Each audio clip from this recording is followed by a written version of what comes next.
কি বলতেছে? ভোট পর্যন্ত নামাজ পড়ার দরকার নেই। তার মানে এখন তারা বলতেছে ভোট পর্যন্ত নামাজ পড়, ওরা যদি ভোটের পরে ক্ষমতায় যায়, আল্লাহ ওরা যাবে কিনা আমি জানি না, যদি যায় তাহলে ওরা নামাজ পড়বে বলে আমার বিশ্বাস হয় না, আমার বিশ্বাস হয় না, আমার বিশ্বাস হয় না। সুতরাং স্ত্রীরা স্বামীর কাছে বাধা, সর্বশেষ যে বাধাটা সেটা হলো আশিরাতুকুম, তোমাদের গোত্র, তোমাদের দলপতি, তোমাদের মুরব্বীরা তোমাদের কাছে বাধা হয়।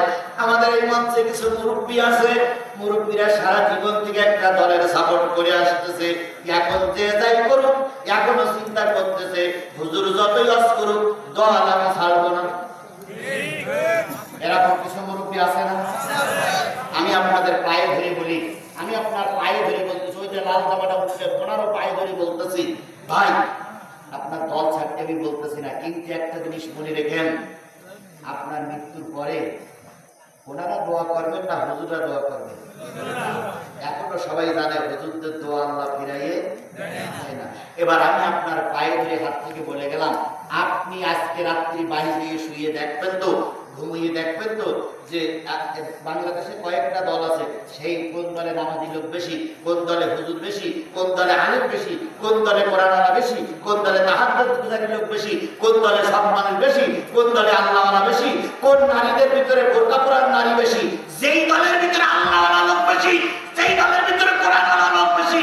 মুরব্বি মুরব্বি আমার আব্বা, আমার ভাই, আমার ছোট দিয়ে বড় ভাই, আমি কোরআন একটু জানিতে আমার মঞ্চে তুলেছেন, আপনার পা দুটো ধরে বলতেছি ভাই দয়া করে কোরআনের দলে ফিরে আসুন, দয়া করে কোরআনের দলে ফিরে আসুন।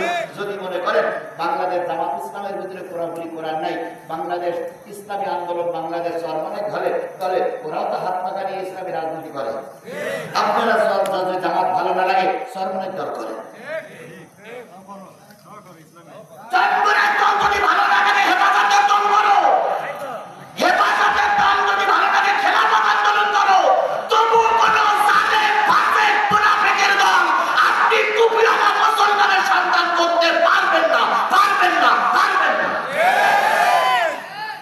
যদি পারেন আল্লাহর ভাষা আপনি জানেন, যদি পারেন আল্লাহর ভাষায় আপনি কি জানেন, যদি পারেন আপনি আল্লাহর ভাষায় কি জানেন। এখন আপনি জানেন হই মারবেন কি মুসলমান হই মারবেন, দায়িত্ব কি আমার না আপনার? তাহলে আপনার যদি হয় তাহলে আপনার পায়ের উপর হাত থেকে বললাম ভাই দয়া করে বাতিলপন্থী দল বাদ দেন, কোরআনপন্থী দল গ্রহণ করুন। এবার আমি আপনাদের কাছে 10 মিনিটের ভিতরে একটা ছোট্ট কথা বলে শেষ করি। আল্লাহ রাসূলের চাইতে ভালো মানুষ সমাজে কেউ ছিল না। এবার নবী ততদিন পর্যন্ত আলামিন ছিলেন, ততদিন পর্যন্ত মাহবুব ছিলেন, যতদিন পর্যন্ত কিসের দাওয়াত দেন নাই? যখন কোরআনের দাওয়াত দিলেন তখন আপন লোকদের কাছে তিনি কি হয়ে গেলেন?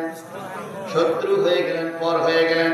আবু লাহাব ছিল রাসূলের আপন চাচা, আর আবু জেহেল ছিল রাসূলের কি চাচা? গ্রাম্য চাচা। আর আবু লাহাব ছিল রাসূলের আপন চাচা। রাসূলের আপন চাচা সহ সব লোকদেরকে একদিন ডেকে বললেন, ও আমার শরীকের লোকেরা, ও আমার প্রতিবেশী লোকেরা, আজকে দেখলাম এখানে প্রায় লোকের নামের পিছনে ফকিরি লেখা।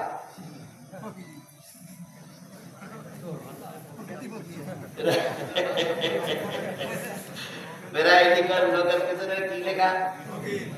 ফকির কি বিক্রি করা ফকির? এটা কি উপাধি? উপাধি কি? তার মানে না ফকির গোষ্ঠী। ছোটবেলার থেকে এই ফকির গোষ্ঠী থেকে পরিচিত হয়ে আসছে। আমি হলাম সর্দার আজিজুল ইসলাম সর্দার, তার মানে আমি সর্দার গোষ্ঠী। আপনি হলেন নিয়ামাতুল্লাহ মোড়ল, তার মানে আপনি কোন গোষ্ঠী? আল্লাহ রাসূল ছিল কুরাইশ গোষ্ঠীর মানুষ।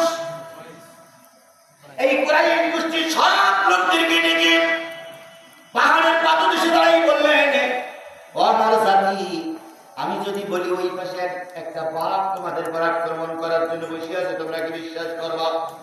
জাতির লোকেরা, আপন চাচারা, গ্রামের লোকেরা, বড় মাতব্বরেরা সবাই বলবে হ্যাঁ বিশ্বাস করবো, কারণ তুমি জীবনে কোনোদিন মিথ্যা কথা। আমি যদি বলি ওই পারে একদল শত্রু আছে, উনি আক্রমণ করবে, তোমরা কি বিশ্বাস করবা? জাতি বলল অবশ্যই বিশ্বাস করবো, কারণ তুমি কাউকে কোনোদিন ধোঁকা দেওনি, প্রতারণা করোনি, ধোঁকাবাজি করুনি, এই জন্য তোমার কথা বিশ্বাস করবো। আল্লাহর নবী তখন দাঁড়িয়ে বললেন, তাই যদি বিশ্বাস হয়, ও আমার জাতি, আমি তোমাদের জাহান্নাম থেকে বাঁচানোর জন্য একটা কালেমার দাওয়াত লা ইলাহা